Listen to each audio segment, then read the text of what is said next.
then is the faithful and wise servant, whom the master has put in charge of the servants in his household to give them their food at the proper time.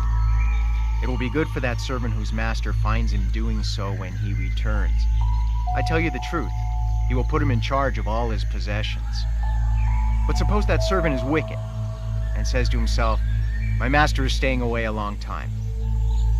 And he then begins to beat his fellow servants and to eat and drink with drunkards.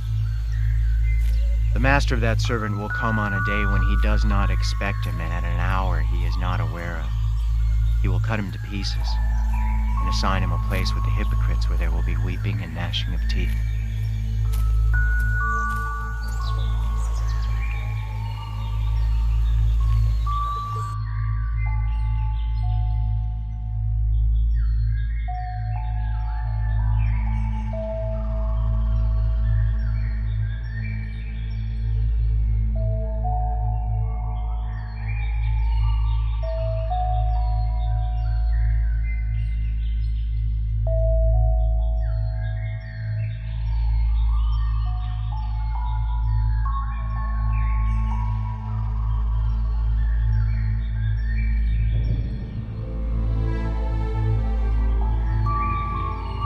For the kingdom of heaven is as a man traveling into a far country, who called his own servants and delivered unto them his goods. And unto one he gave 5 talents, to another 2, and to another 1, to every man according to his several ability. And straightway took his journey. Then he that had received the 5 talents went and traded with the same, and made them other 5 talents. And likewise he that had received 2 talents, he also gained other 2. But he that had received 1 went and digged in the earth and hid his Lord's money. After a long time, the Lord of those servants cometh and reckoneth with them. And so he that had received 5 talents came and brought other 5 talents, saying, Lord, thou deliverest unto me 5 talents. Behold, I have gained beside them 5 talents more. His Lord said unto him, Well done, thou good and faithful servant. Thou hast been faithful over a few things. I will make thee ruler over many things. Enter thou into the joy of thy Lord. He also that had received 2 talents came and said, Lord, thou deliverest unto me 2 talents. Behold, I have gained 2 other talents beside them. His Lord said unto him, Well done, good and faithful servant. Thou hast been faithful over a few things. I will make thee ruler over many things. Enter thou into the joy of thy Lord.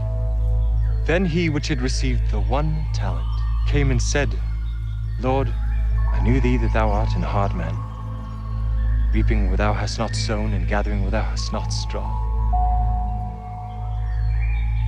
And I was afraid, and went and hid thy talent in the earth. Lo, there thou hast that is thine. His Lord answered, and said unto him, Thou wicked and slothful servant, thou knewest that I reap where I sowed not, and gathered where I have not strawed. Thou oughtest therefore to have put my money to the exchangers, and at my coming I should have received mine own with usury. Take therefore the talent from him, and give it to him which hath 10 talents. For unto every one that hath shall be given, and he shall have abundance. But from him that hath not shall be taken away even that he hath. And cast ye the unprofitable servant into outer darkness. There shall be weeping and gnashing.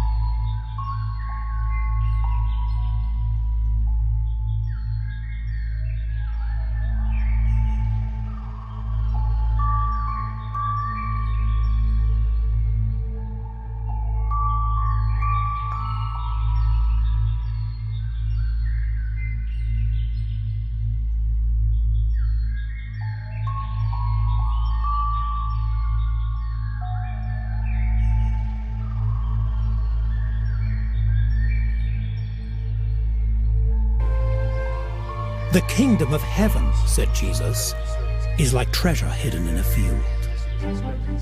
Many centuries ago, during a time of war, the people were taken as prisoners, and a rich man who was running away from the enemy buried all his gold in a pot, hoping to come back later. If he was killed or taken prisoner, then the treasure would remain buried, perhaps forever, or until some fortunate person would find it. Hundreds of years went by, until one day a farm worker was in the field, and accidentally he discovered the pot. The farm worker was curious. Of course, this object might just be a piece of broken pottery thrown away many years ago. That was not unusual. But a pot which was unbroken and had been carefully sealed must contain something of interest. It could be money, some copper coins perhaps. At least he could look and see what it was. It was incredible. A fortune. It was more than he could imagine. More than a man like him could earn in a whole lifetime of work. But legally, all this belonged to the present owner of the field. If he just took the treasure, he would be a thief. There was only one answer. If he could buy the field from its present owner, then everything on the land, including the treasure, would lawfully belong to him. He must get money. He must sell what he had. It was only a little piece of land, but he was poor. It would cost him literally everything he owned. He could not explain what he was doing. He seemed to be quite mad. These were things he had worked for, but now he seemed not to care. Everything was sold for cash. At last, he had just enough money to buy the field, and fortunately the owner was quite happy to sell it. The land was his, and legally, so was the treasure. He could hardly believe it. It was all his. This man was no fool. Now people would know why he had sold literally everything just to get this piece of land. Now he could buy 100 fields if he wanted to. He was richer than he could have ever dreamed. Jesus had made his point. Some things are so important, their value outweighs everything else you have. And then he told another story. The kingdom of heaven, said Jesus, is like a merchant seeking beautiful pearls.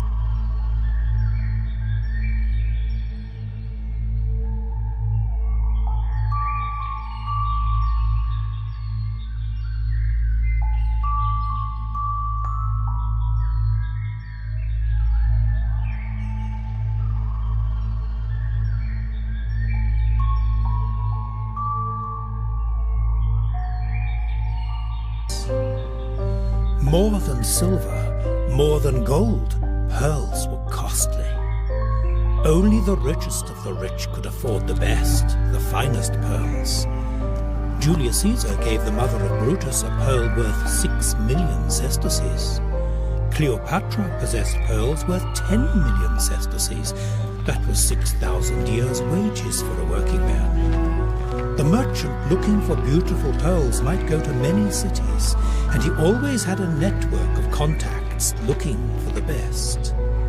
This time, the merchant felt he had a good lead, but negotiating a deal could be difficult. The dealer was cautious. He knew that men would kill to obtain such a pearl as he had. The merchant must use both patience and diplomacy. To find jewelry, even fine gold jewelry, was not difficult. There were workshops which produced the most elegant gold filigree, craftsmen who could design and cut beautiful cameos. But to find a truly magnificent pearl could take a lifetime. This was the one. The pink pearls from the Red Sea were famous, but this was exceptional. This was what he had been searching for. But how much would it cost? The price was huge. It was impossible. Far beyond his ability to pay. This pearl would cost him all he had. The merchant tried to bargain. Perhaps the dealer would lower the price. But the dealer would not come down, and the price was not unreasonable. At least the dealer might give him a little time to raise the money, and not sell the pearl to someone else. The merchant went home. There was only one thing to do. He must sell everything, every object of value he possessed. Beautiful things he had taken years to collect, each one of them a treasure, but they must be sold to gain the pearl. Nothing must stop him now. Some things had sentimental value to him. Yesterday he would never have parted with them. They were part of his life, but these things seemed like trinkets compared to the pearl. He knew the value of these things, and he knew the value of the pearl. There was no comparison. Beyond the thrill of the pearl itself, he knew what it was worth, and to stop now would be madness. At last, everything had gone. But the great pearl would be his. It cost him far more than he had expected, but the pearl itself was more than he had imagined, and the price hardly seemed to matter. This is what he had looked for all his life, and it was worth more than he had paid. He was delighted. The great pearl belonged to him. This, said Jesus, this merchant finding a pearl, or the farmer finding a treasure, is like the kingdom of heaven. It is beyond comparison. It is worth everything you have, and more.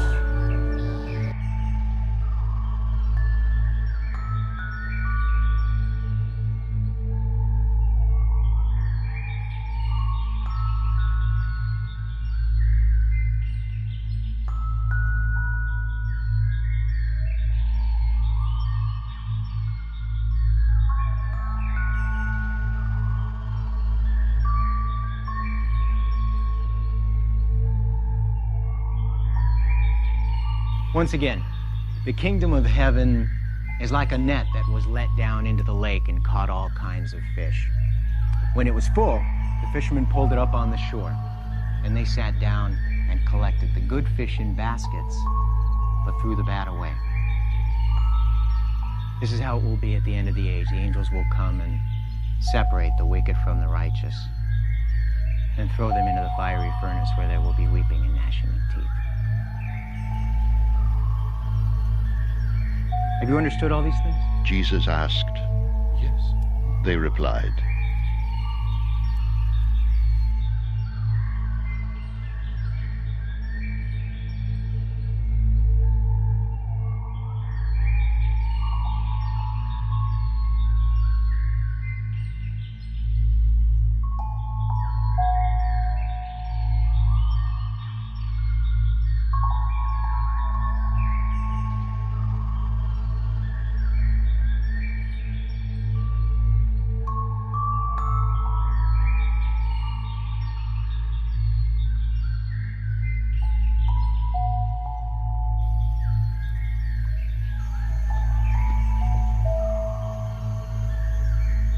He said to them, Therefore, every teacher of the law who has been instructed about the kingdom of heaven is like the owner of a house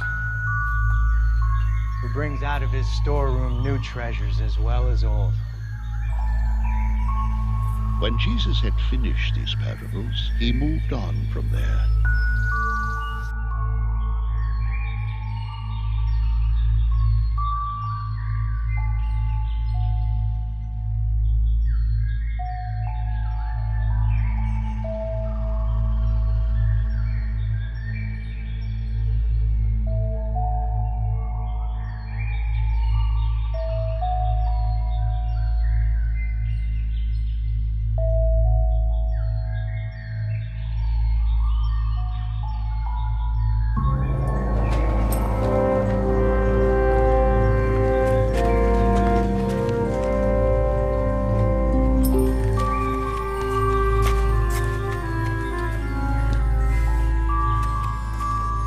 Therefore is the kingdom of heaven likened unto a certain king, which would take account of his servants.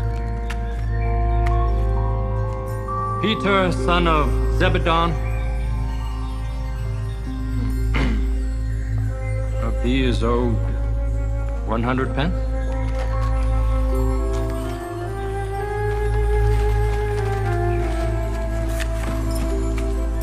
Andrew, son of Mark,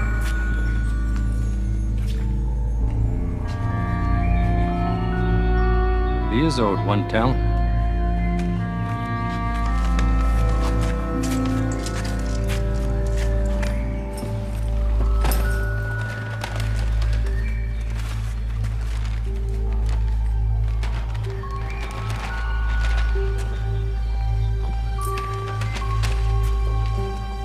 Zacchaeus,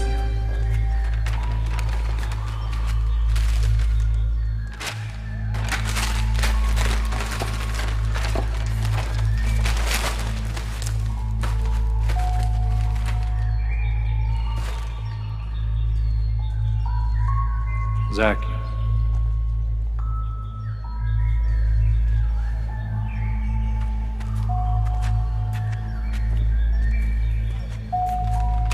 And when he had begun to reckon, one was brought unto him which owed him 10,000 talents.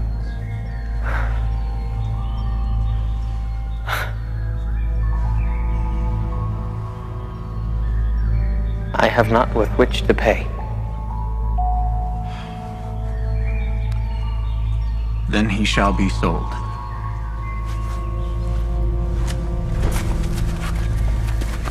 And his wife, and children, and all that he hath. And payment shall be made. Lord, have patience with me, and I will pay thee all. It is impossible. In 1,000 lifetimes he could never repay this debt.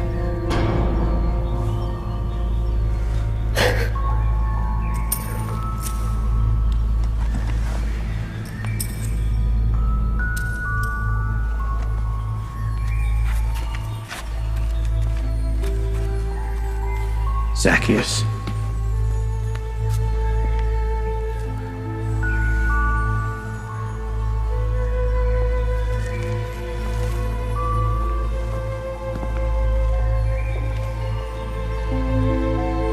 All is forgiven.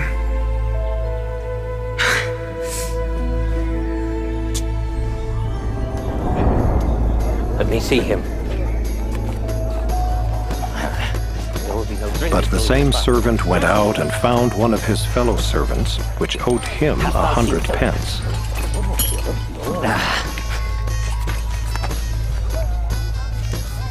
Philip!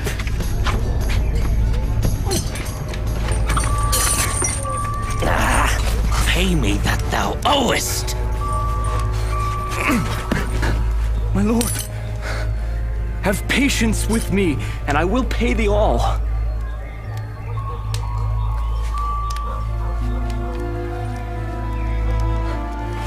Take him away. No! No!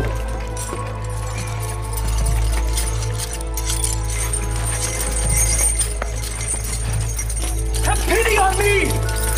Have pity on me!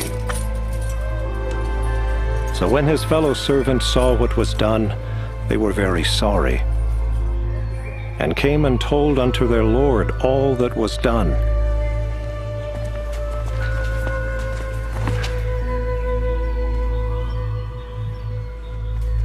Zacchaeus is here. The 10,000 talents are ready, my lord. Quickly, quickly.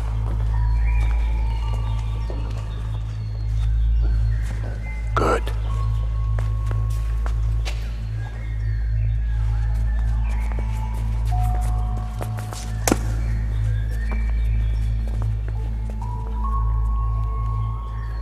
O thou wicked servant, I forgave thee all that debt.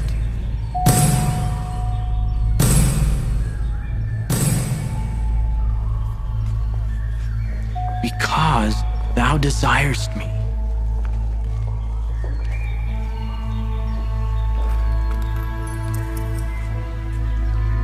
shouldst not thou also have had compassion on thy fellow servant, even as I had pity on thee? And his Lord was wroth, and delivered him to the tormentors till he should pay all that was due unto him. So likewise shall my heavenly Father do also unto you, if he from your hearts forgive not every one of his brother their trespasses.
By what authority doest thou these things? And who gave thee this authority? I also will ask you one thing, which if you tell me, I in likewise will tell you by what authority I do these things. The baptism of John, whence was it? From heaven or of men?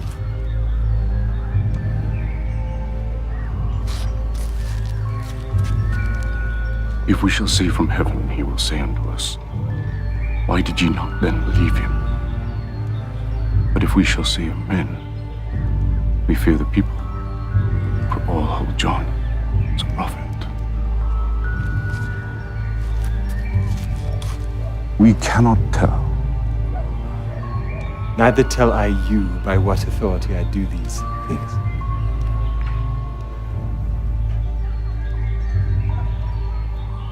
But what think ye? A certain man had 2 sons. And he came to the first and said, Son,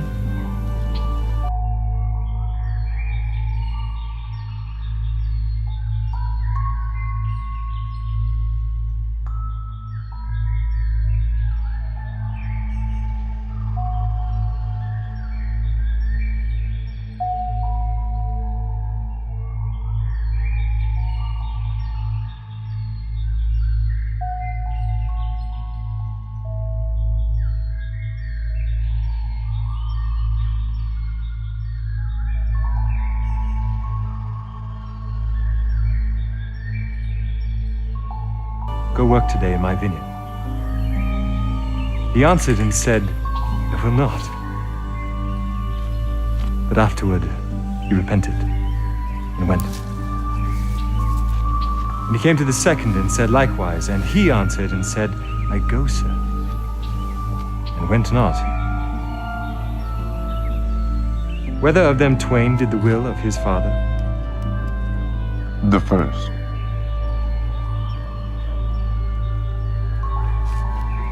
Verily I say unto you, that the publicans and the harlots go into the kingdom of God before you. For John came unto you in the way of righteousness, and ye believed him not. But the publicans and the harlots believed him. And ye, when ye had seen it, repented not afterward that ye might believe him.